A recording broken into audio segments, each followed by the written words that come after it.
Well, today we will continue talking about electromagnetic wave propagation in plasmas in the presence of a magnetic field. Well, we will primarily consider propagation at an angle to magnetic field. However, prior to that, we will review wave propagation when the direction of propagation is along the magnetic field, and we shall discuss the phenomenon of Faraday rotation. Then we will go over to a special case of wave propagation at right angles to magnetic field called transverse propagation, and there we will discuss two modes of propagation, the extraordinary mode and the ordinary mode, and we shall discuss two resonances, upper hybrid resonance and lower hybrid resonance. Let me begin with the propagation of a wave along the magnetic field. This is the magnetic field in the system, and we are launching a wave from here. We have learned that if the wave is right circularly polarized, then it travels with one phase velocity, and when the wave is left circularly polarized, it travels with a different phase velocity. What will happen if the wave is linearly polarized? So, suppose my wave is linearly polarized like this, then what k vector this will choose? Obviously, you cannot characterize a single wave vector for a linearly polarized wave. Rather, you should express your wave as a sum of two oppositely circularly polarized waves, and that is possible for any polarized wave, whether linearly polarized or elliptically polarized, to be expressed as a sum of two right circularly polarized waves. So, suppose my incident wave or the actual wave that we are launching into the plasma, just inside the plasma, suppose I have a plasma here, and just inside the plasma I call this as z equal to 0 position. I have some electric field of the wave in this plane, and this is the direction of propagation. I am given, so wave field inside the plasma at z is equal to 0, suppose is given to me as E is equal to x cap a 0 exponential minus I omega t. So, the wave is linearly polarized, its direction of electric field is always along the x direction. In my coordinate system, this is my z axis, and x axis suppose is normal to this one. So, suppose I choose a linearly polarized wave, I must express this wave as a sum of two waves, one I will call as the RCP wave plus a LCP wave. RCP wave suppose has amplitude AR, but then it has x cap is the x component of electric field, and y cap is the y component of the electric field exponential minus I omega t. This entire thing is represented as RCP, and LCP is the wave which has amplitude suppose AL, x plus or rather x minus IY and exponential minus I omega t. So, what you should do, whenever you are given an electric field of a wave in a plasma at some point, then express this as sum of two fields. Now, the initial wave, for instance, in this simple case had no y component. So, what you will say that the x component of this expression should be equal to x component of this plus x component of this. This has no y component. So, y component of this plus y component of this must vanish, and that immediately leads to x component when I equate this plus this, which is AR plus AL, then this should be equal to A0, and y component this should be 0, this is AR into I, and this is minus I into AL. So, when you solve these two equations, then they reveal that AR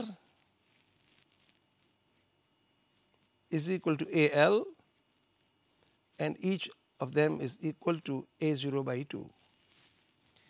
So, this is a simple way of expressing any linearly polarized wave as a sum of two circularly polarized waves.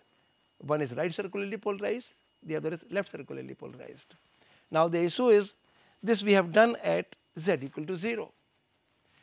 Now, I know that because this is a right circularly polarized wave, this will travel with a wave vector kr, and this is a LCP, this will travel with a wave vector kl.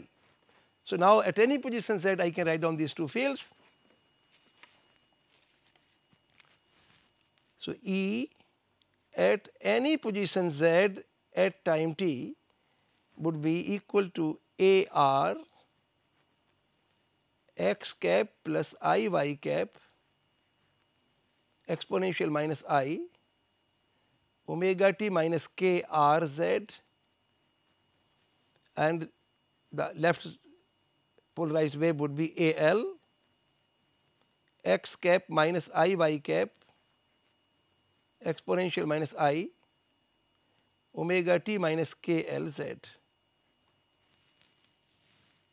If I assume collisions to be unimportant, so that the damping is not significant, then I can choose kr and kl to be real. In that particular case, it is easier to explicitly write Ex and Ey.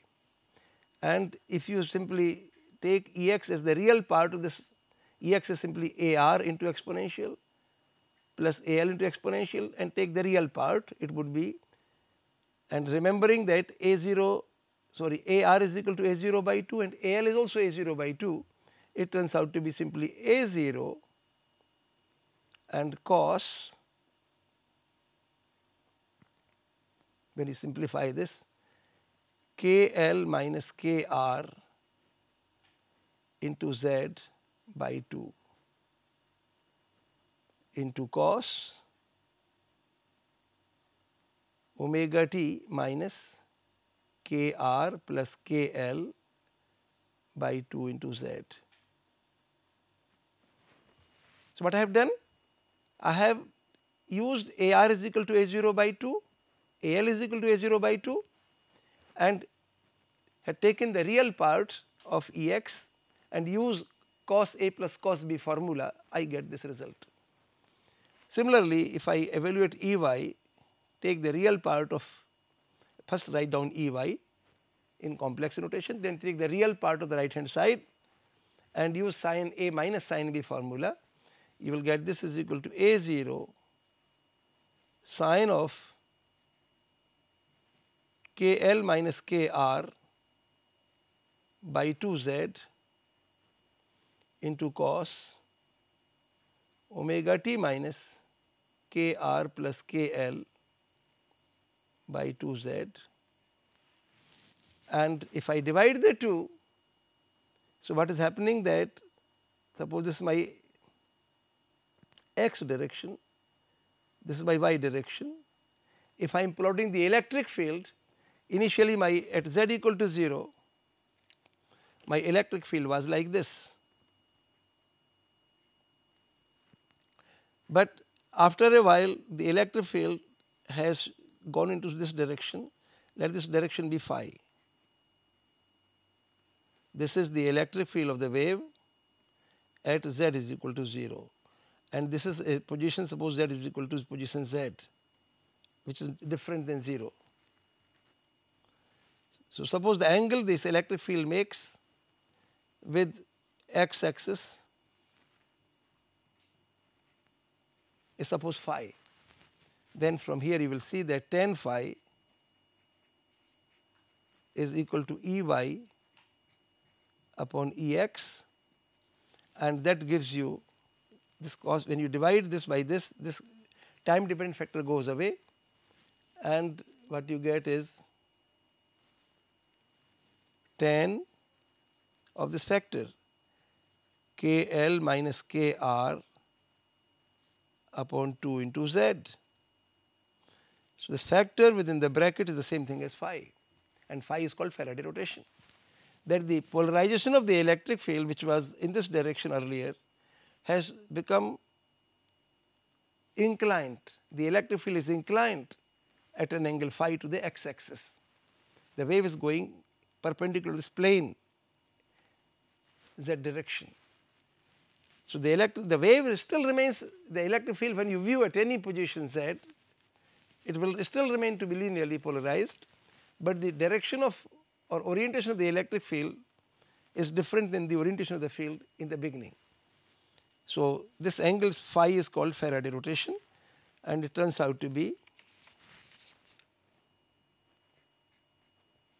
Faraday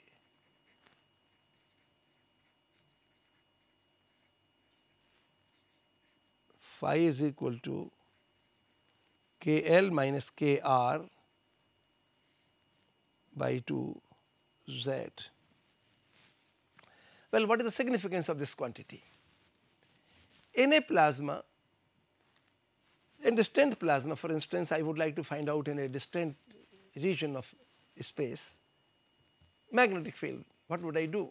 Or suppose I take a laser produced plasma and some magnetic field is generated there. I want to measure the magnetic field. What I can do? You pass the electromagnetic wave, linearly polarized electromagnetic wave through the plasma, and then find out the polarization of the emerging wave, and from there you can deduce the magnetic field. So, Faraday rotation is a very important technique to determine the magnetic field. Let me tell you how will this depend on magnetic field. You know, for high frequency wave, Kr is equal to omega by c 1 minus omega p square upon omega into omega minus omega c to the half. Well, similarly I can write down for Kl, the only difference is this is replaced by plus sign. The thing is, for any arbitrary omega c, you have to actually obtain the value of Kr and then Kl and put this here. Obviously, let me just write down this Kl is equal to omega by c 1 minus omega p square upon omega into omega plus omega c to the power half. So, then you can plot phi as a function of omega c,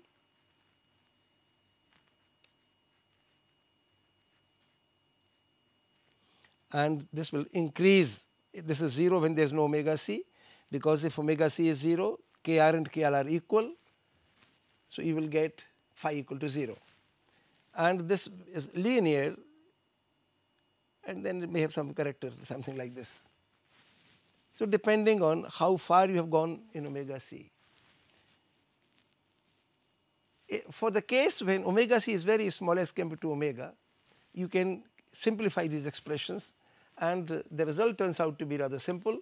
I will simply write down the result. So, for omega c much less than omega, phi turns out to be, Faraday rotation turns out to be equal to, I think let me call this as theta f, phi f, Faraday rotation f is equal to omega c by c into omega p square upon omega square into 1 upon 1 minus omega p square by omega square to the power half. So, Faraday rotation is proportional to omega c, which is proportional to magnetic field. So, you can easily deduce from this graph, if this is properly calibrated, you can find out the value of magnetic field by measuring phi. That is why Faraday rotation is a useful quantity. Now, I would like to consider the propagation of waves transverse to magnetic field, which is more relevant to tokamak heating, mirror heating, and ionospheric heating in the equatorial region. As I mentioned to you, in a tokamak, you have a plasma in this torus, and lines of force are something like this primarily. Then there is a polarized magnetic field as well, and you are launching wave from here. This is traveling almost perpendicular or maybe at some angle. But before we go over to discuss the propagation of waves at some arbitrary angle, let me consider the 90-degree angle, because we can get a lot of clue from there. In mirror machine also, if I have a lines of force like this, and you may be tempted to launch waves from here, which are also normal to the lines of force. In ionosphere is my earth. In the equatorial region, the lines of force are like this.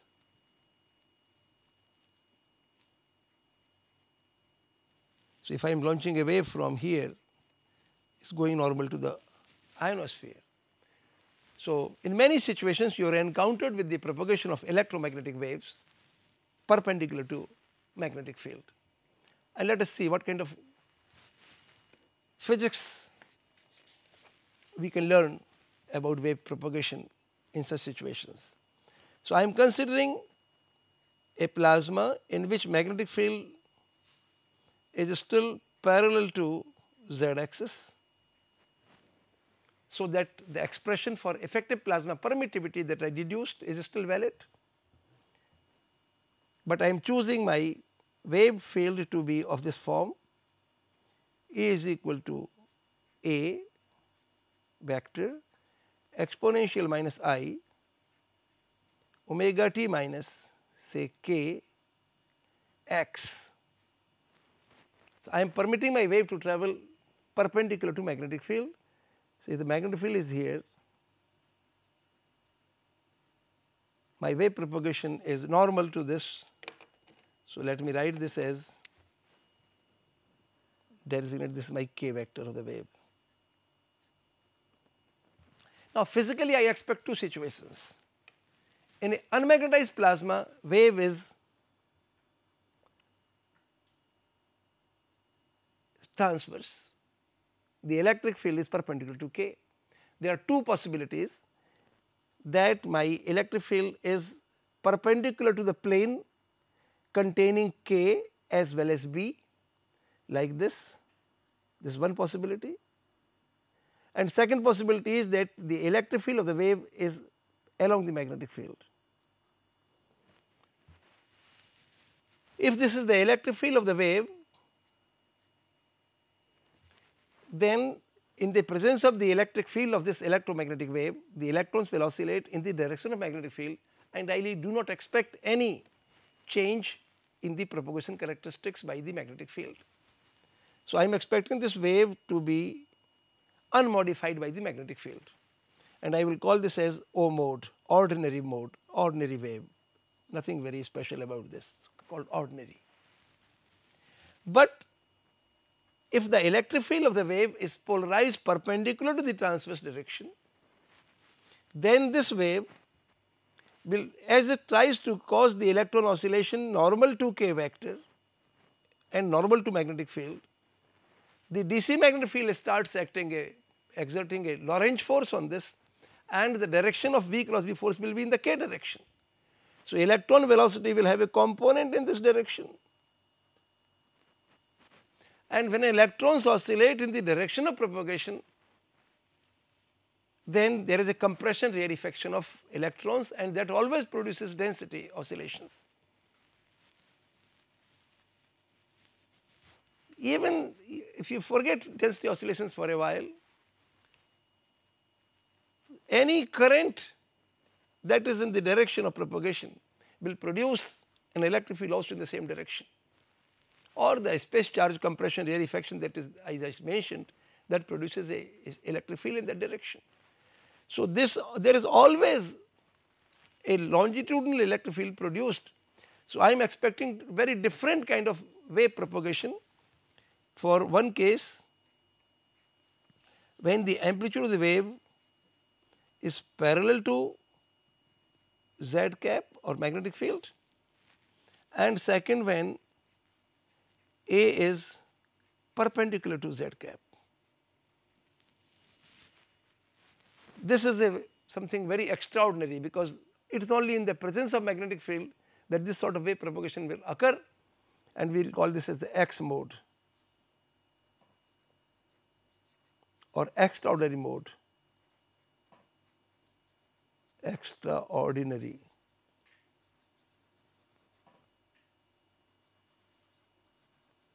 Of propagation. Let us examine this wave.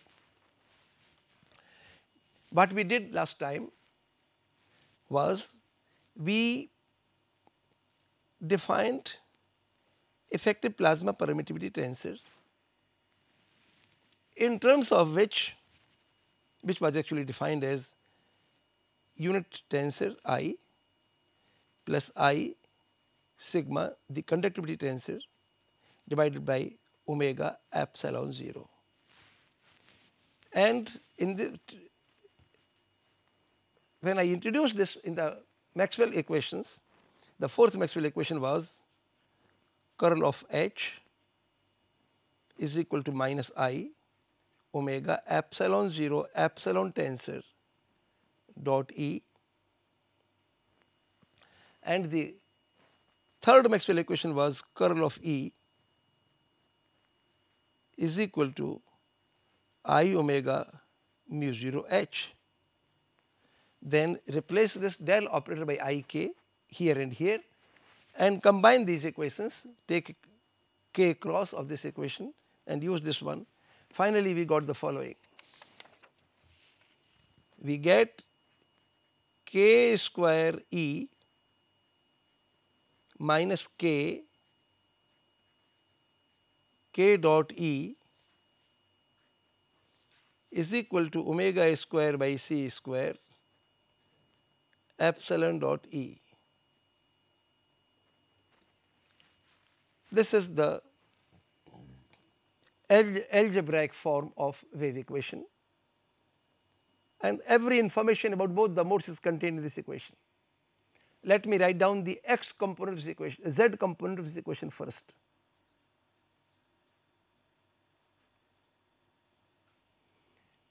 The first term will give me k square Ez. Second term does not give me anything because k is in the x direction, so there is no z component, this term is 0, is equal to omega square by c square, z component of this product which is epsilon z x Ex plus epsilon z y Ey plus epsilon z Ez. If you examine the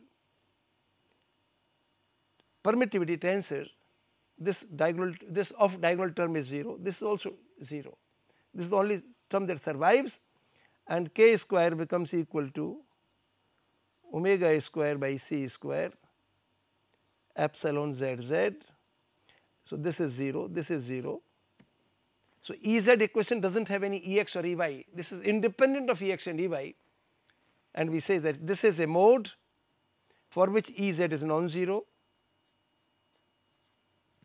and k is given by this expression. If you substitute the value of epsilon z, it turns out to be equal to omega square by c square 1 minus omega p square upon omega into omega plus I nu,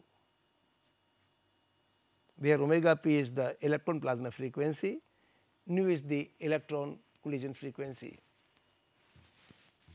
to the power half. This has no magnetic field dependence and is simply called ordinary mode, just ordinary. So the thing that we were physically expecting has emerged here, that if the wave is polarized with electric field in the direction of magnetic field and is travelling perpendicular to magnetic field, then this mode will not be influenced by the magnetic field, and actually there is nothing special about this mode, so we shall not discuss much about it. The second case, let me write down the x and y components of this equation, of this wave equation that I have written here. Let me write down the x component and then I will write down the y component. So let me rewrite this: k square E minus k K dot E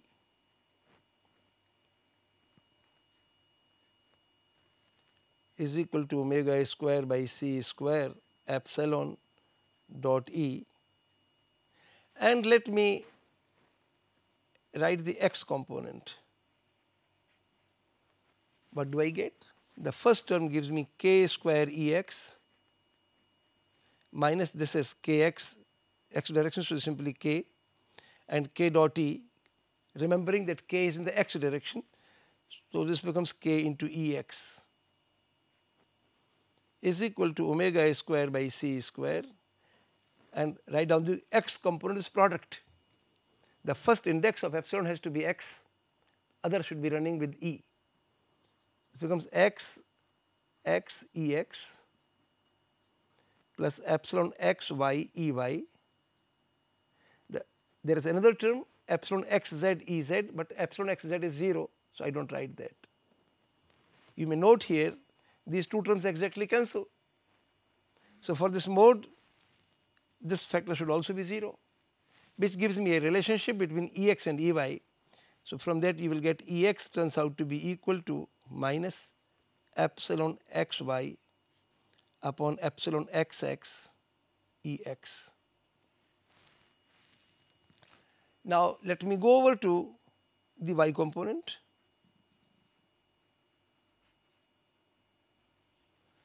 Of this equation. Please remember K does not have a y component, so this term is not contributing. This is the only term that gives me K square Ey is equal to omega square by C square. Epsilon dot E, I should write y component. So, first index of epsilon has to be y, other should be running with E. So, this gives me epsilon Yx Ex plus epsilon Yy Ey plus epsilon Yz Ez, but epsilon Yz is 0, so I do not write that. What I can do here, this Ex is there, sorry, I made a mistake. This is when I put this equal to 0, I write Ex in terms of Ey, this is Ey here. So, use this equation to write Ex in terms of Ey here, so that everything becomes Ey, then Ey will cancel with this Ey. So, when I substitute this here, I get K square is equal to omega square by C square epsilon, please remember epsilon Yx is the same thing as minus epsilon xy, and epsilon Yy is the same thing as epsilon xx from the expression for permittivity tensor, you can check it. So, when I substitute this here, I get a minus sign here and minus sign there. So, it becomes simply epsilon xx plus epsilon xy square upon epsilon xx. This becomes the dispersion relation for the extraordinary mode, X mode or extraordinary mode. And how about this ratio? If I want to write down this for a low frequency case, in that case I must include the ion motion. But if I am considering the propagation of high frequency waves, then this becomes simple. So, I will write down this ratio and simplify this as well. First, let me write down the K square. This is equal to omega square by C square. It can be written as epsilon xx into epsilon xx square plus epsilon xy square. This expression can be written as omega square by C square epsilon xx plus I epsilon xy multiplied by epsilon xx minus I epsilon xy divided by epsilon xx. This quantity is designated as epsilon plus and this is designated as epsilon minus.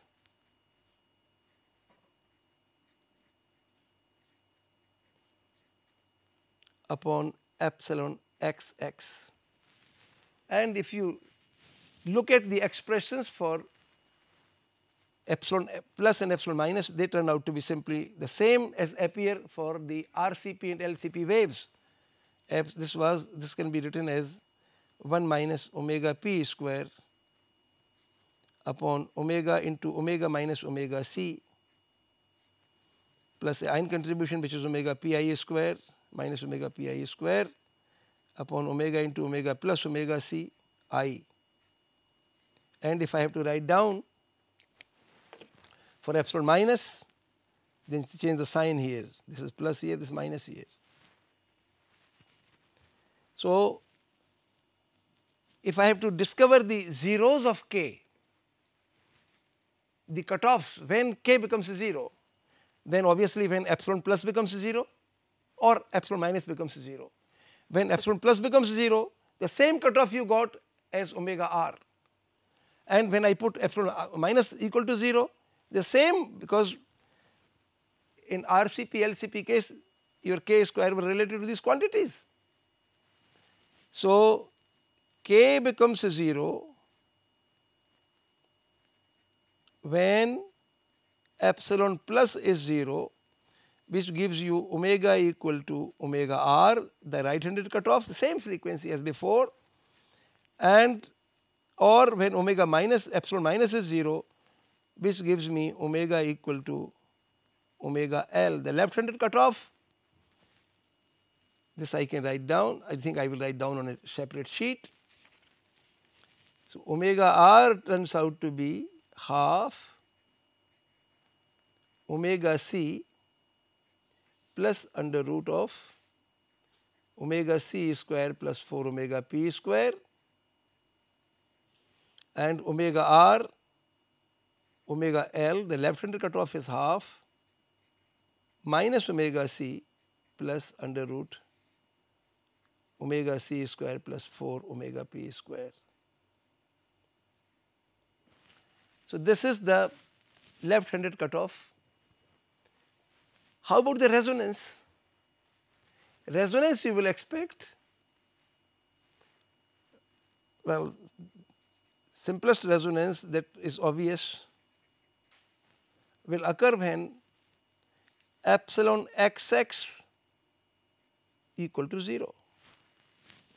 Resonance means when k becomes infinity, I will call this as the resonance. Now, what is epsilon xx? If you look at the expression, 1 minus omega p square upon omega square minus omega c square, if collisions are ignored, minus omega pi square upon omega square minus omega ci square is equal to 0. This gives me a quadratic equation. Omega square will have two roots. One of them is called upper hybrid resonance, the other is called lower hybrid resonance. So, resonance essentially I am saying that when k goes to infinity, then you get that you will get when epsilon xx is equal to 0 or this is 0. You may also ask a question whether I not get the resonance via when a cyclotron resonance when epsilon plus becomes infinity. Certainly when epsilon plus can become infinity at cyclotron resonance, but at the same time epsilon xx also becomes infinity. So, this ratio does not go to infinity. So, this is the only resonance available for the extraordinary mode, and let me evaluate this equation. Let me write this equation as such as omega square minus omega c square into omega square minus omega ci square. Then you will get minus omega p square into omega square minus omega ci square minus omega pi square into omega A square minus omega C square equal to 0. And I can write this equation as omega to the power 4. Then I will get omega A square coefficients from these products, omega C square from here, and this will give you plus omega Ci square. From here you will get plus omega P square. From here you will get plus omega Pi square. And then you will get constant terms. From here you will get omega C square omega Ci square. From here you will get plus omega P square omega Ci square. From here you will get omega Pi square omega C square. Now recognizing that omega Ci is very tiny as compared to omega C, I can ignore this term. So this is nearly negligible as compared to other terms. Similarly, omega Pi is much less than omega P, so you can ignore this as well. Out of these terms, omega P square has a dependence on mass as 1 upon mass, and omega Ci square has a dependence as 1 upon mass square. So the terms that have single power of omega P, they are the dominant ones, others are actually, out of many terms here, you will note that this is the dominant term, others are small as compared to this one. These are very small terms. So this is the term that I retain, and this is equal to 0. So with this, ignore this term, retain this, you will get two roots, and these are omega square is equal to half, like this is like ax square plus by square plus c equal to 0. So this gives me omega c square plus omega p square, this one, plus minus under the root omega c square plus omega p square whole square minus 4 AC A is 1, C is this expression omega p square I and omega c square.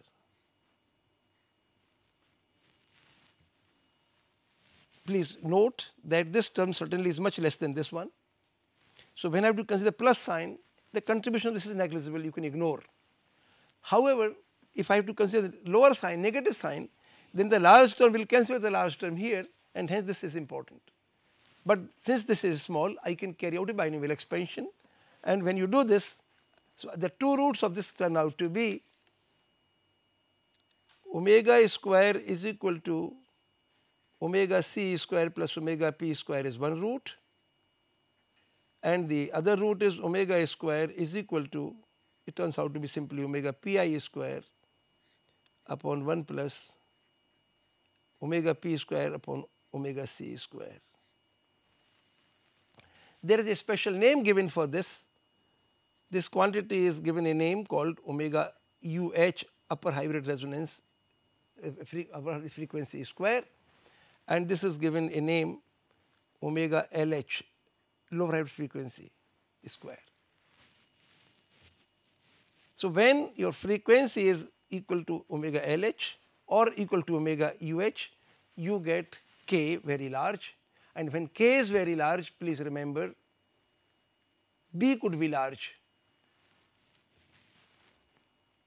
However, you have to ensure that K cross E is the quantity. It is not that when K is large but the E makes a very small angle with K, then it is not important. So resonance certainly occurs at these two frequencies, and if I plot the phase velocity of these waves, let me just find a quantity they call as phase velocity of the wave square by c square. Phase velocity I am calling as, let me call this quantity as omega a square upon k square c square. In some books they have plotted this. So for the extraordinary mode, if I plot this on the y axis, And if I plot here the quantity, the frequency,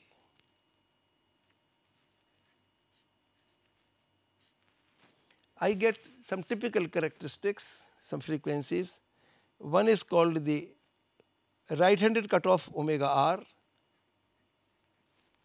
and there is a upper hybrid cutoff which is smaller than this. So, somewhere here is the omega uh, and then there is a omega p somewhere here, and then there is a lower hybrid cutoff somewhere here. And if I plot this quantity phase velocity as a function of square, as a function of omega, then I get the plot, and suppose this is unity here, because in free space Vp is equal to c, phase velocity is equal to c, so this ratio is 1. So, which is an important guideline to compare the phase velocity of the wave with the phase velocity of the wave when there is no plasma.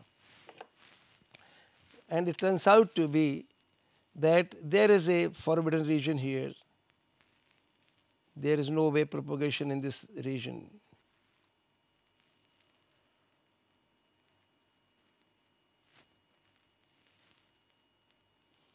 So, there is no propagation here, and the wave goes like this. Means when omega is much bigger than the right-handed cutoff, the phase velocity tends to c, but at right-handed cutoff, because k goes to 0, so this becomes infinity. This is k equal to 0 basically.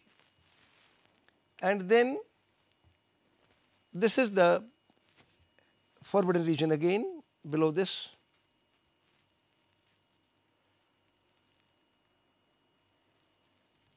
Below lower hybrid wave frequency, this case, this becomes, this is again a forbidden region.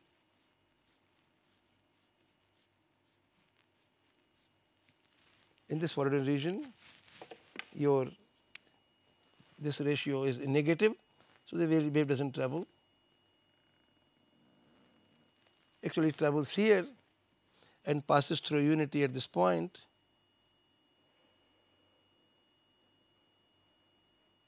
And goes to 0 here, resonance, and then like this. So, wave propagates in those regions which are not shaded. Like this is the region where the wave travels, and this is the frequency at which this travels. So, wave travels at frequency higher than omega LH and less than omega UH, or so propagation bands are propagation occurs for omega greater than the lower hybrid frequency, but less than the upper hybrid frequency, and omega bigger than the right-handed cutoff. These are two important frequency ranges for propagation of this mode. Now, let me talk about the polarization of this mode.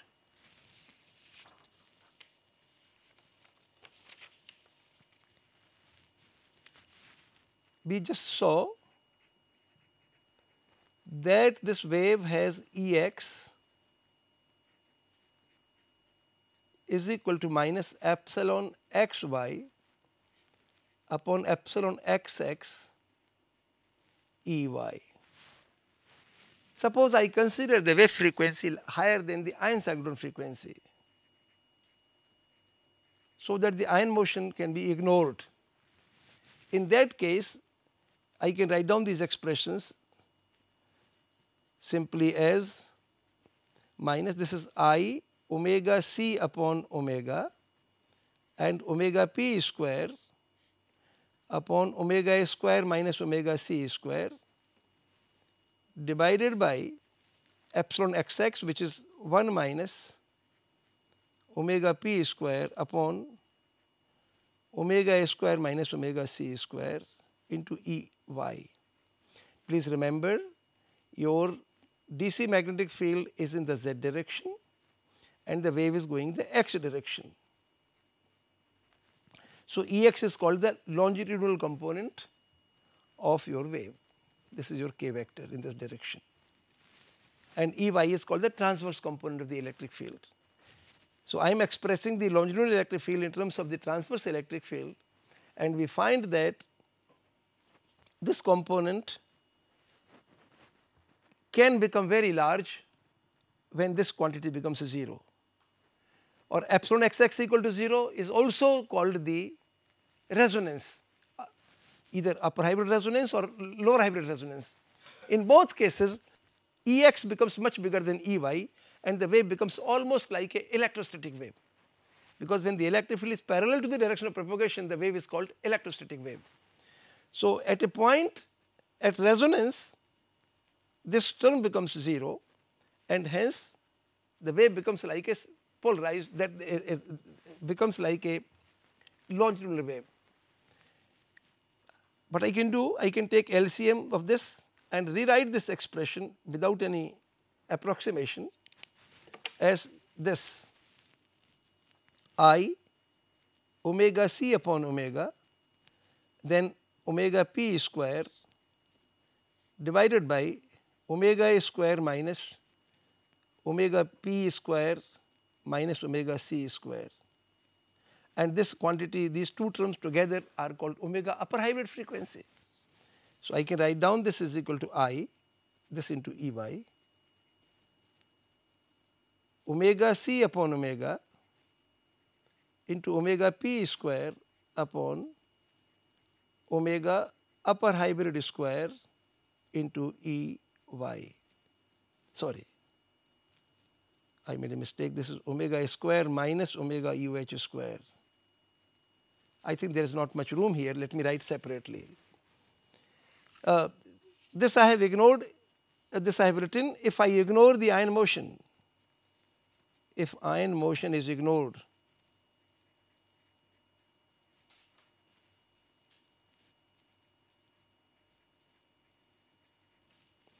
but if ion term is retained, then you get low hybrid resonance as well.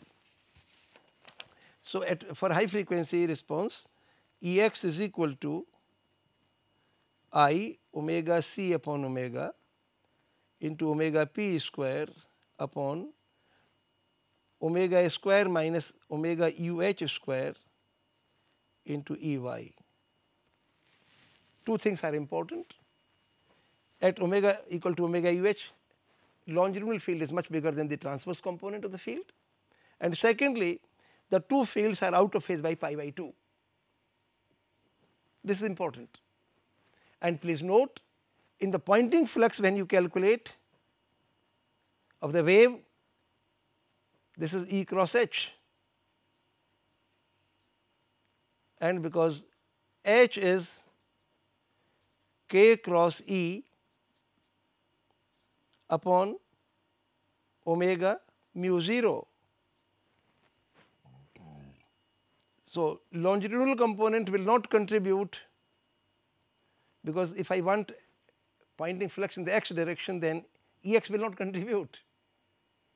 So, this really does not play much role in energy propagation, but its coupling to Ey has a consequence on k.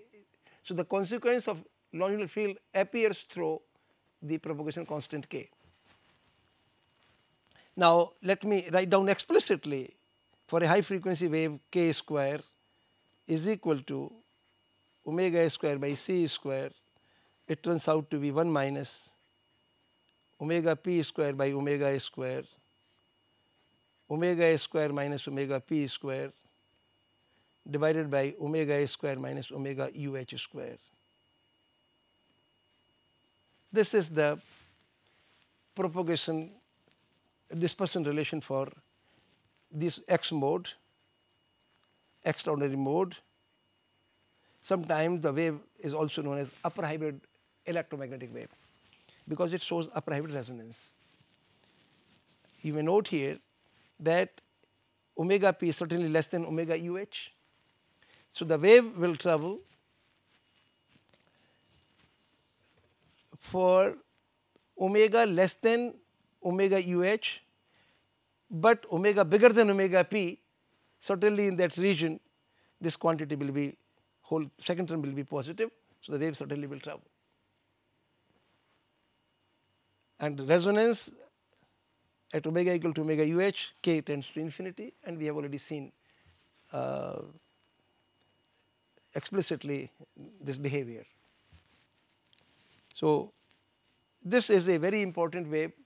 In laser produced plasma, what really happens is that often when the laser goes into a plasma, then you are expecting a transverse magnetic field.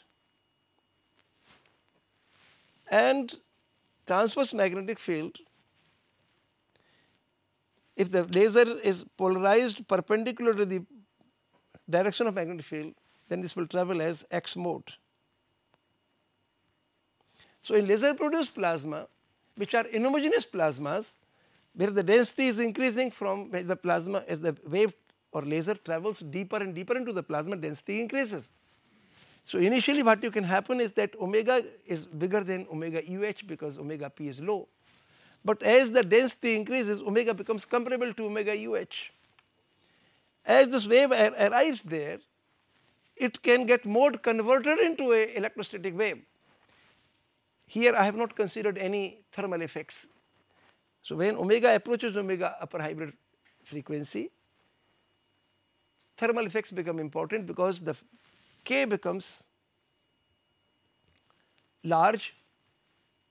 So, phase velocity becomes very small, and when phase velocity is small, then thermal effects become important, because when the wave travels with a velocity close to thermal velocity of particles, then Doppler shift in frequency becomes important and thermal effects become important, and there is always a possibility of mode conversion of an electromagnetic wave into electrostatic wave, and that gives rise to very strong absorption of these waves. So, in laser produced plasmas, the existence of transverse magnetic fields by some mechanism built in, they are called self generated magnetic fields. If you can have this situation, then very strong absorption occurs, and we had studied this problem many years ago, and we could show that it can give rise to something like 65% absorption of laser energy is possible by mode conversion of the laser into an electrostatic upper hybrid wave. So, electromagnetic upper hybrid wave, or electromagnetic wave rather, when approaches the cyclotron resonance layer, then it can generate a plasma wave in an homogeneous plasma, and it can lead to very strong absorption of laser. So, I think this is an important problem. I think I would like to stop here. Next time I would like to talk to you about wave propagation at arbitrary angles and then related to plasma heating in many experiments. I think we are gradually building up our understanding of wave propagation in plasmas in the presence of magnetic field. Thank you very much.